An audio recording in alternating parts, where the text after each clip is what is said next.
નમસ્કાર. ધોરણ 11 science chemistry chapter number 1 દ્રાવણો એનો ઇમ્પોર્ટન્ટ એક્ઝામ્પલ જે છે આપણે આજે જોવાના છીએ. તો એક્ઝામ્પલની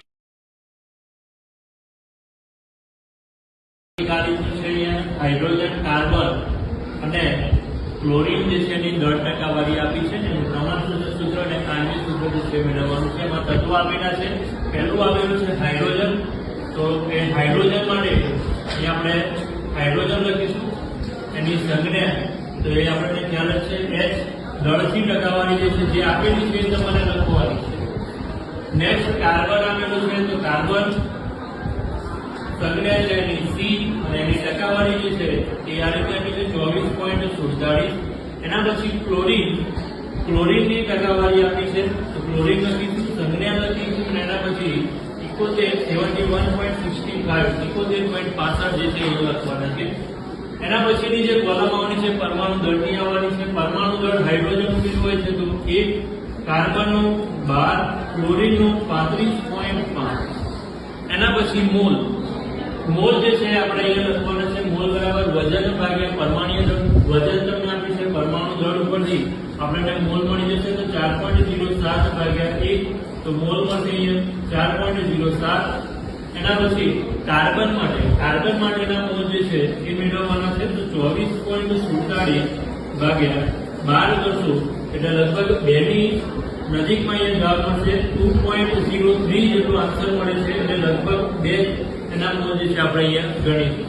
એના પછી ક્લોરીન જે છે એનું તમને દળ આપ્યું છે 71.65 ડિવાઇડેડ બાય 35.5.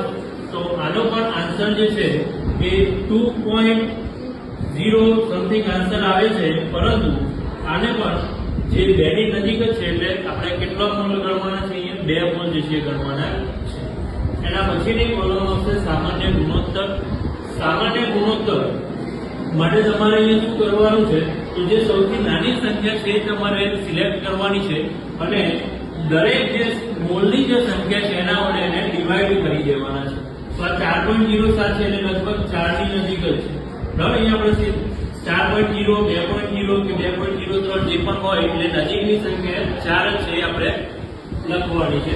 તો સામાન્ય ગુણોત્તર શું કરીશું? તો 4 છે, નાની સંખ્યા 2 છે. તો 4 ભાગ્યા 2 ડિવાઇડેડ કરતા એનો આન્સર જે છે કેટલો મળે છે? 2 મળે છે. સેમ રીતે 2 ડિવાઇડેડ બાય 2 અહીંયા આન્સર આવશે 1.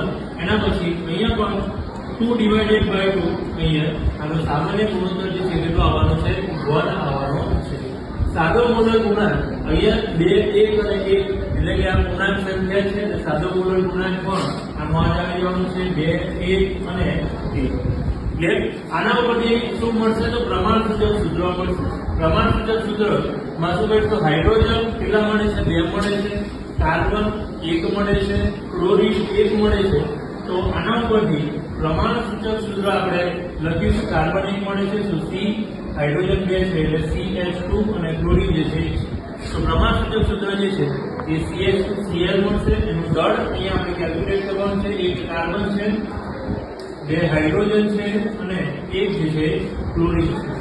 તો કાર્બન પરમાણુ દળ 12 1 વડે ગુણીશું. 2 ગુણ્યા 1 હાઇડ્રોજન પરમાણુ દળ 1 છે અને ક્લોરીનનું 35.5.